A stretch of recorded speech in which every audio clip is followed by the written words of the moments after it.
பணம் கிடைக்கும்னு நான் ரொம்ப நம்பிக்கையோட வந்தேன் சேட்டு. இல்லைன்னு இப்படி கை விரிச்சிட்டீங்களே. நான் என்னமா பண்றது? அடமானம் இல்லாத சும்மா இப்படி பணம் தர்றது? நான் ஒன்னும் உங்களுக்கு தெரியாத ஆள் இல்லையே சேட்டு. ரொம்ப வருஷமா என்ன பாத்துக்கிட்டு தானே இருக்கீங்க. பணம் கொடுக்கல் வாங்கல் நமக்குள்ள இருந்துகிட்டு தானே இருக்கு.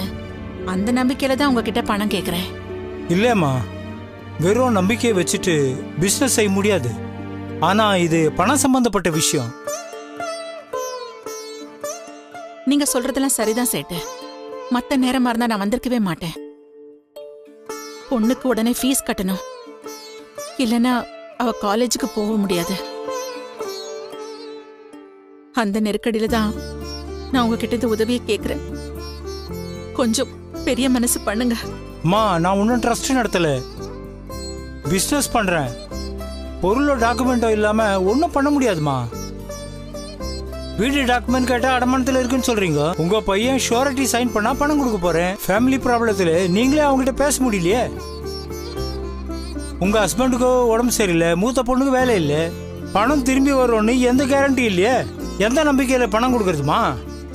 என்ன நம்பி கொடுங்க சேட்டு. பொண்ணோட படிப்புக்காக தான் நான் கேக்குறேன்.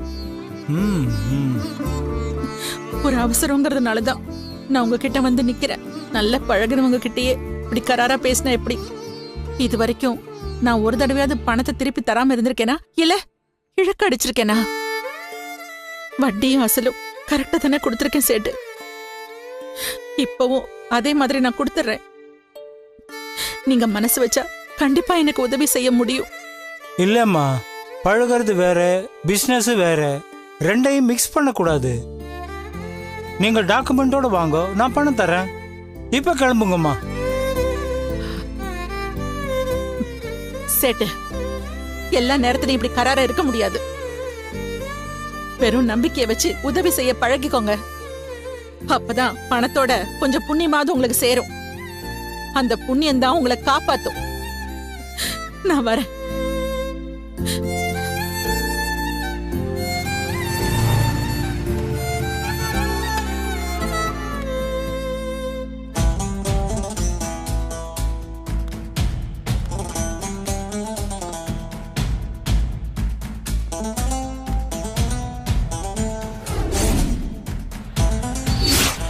அம்மா எதுக்கு சேட்டு கடைக்கு வந்துட்டு போறாங்க? இப்ப போய் கேட்டாலும் மனசு நோகடிக்கிற மாதிரி ஏதாவது சொல்லுவாங்க. அப்படி என்ன அவசர தேவையா இருக்கும்? ஒன்னும் புரியலையே.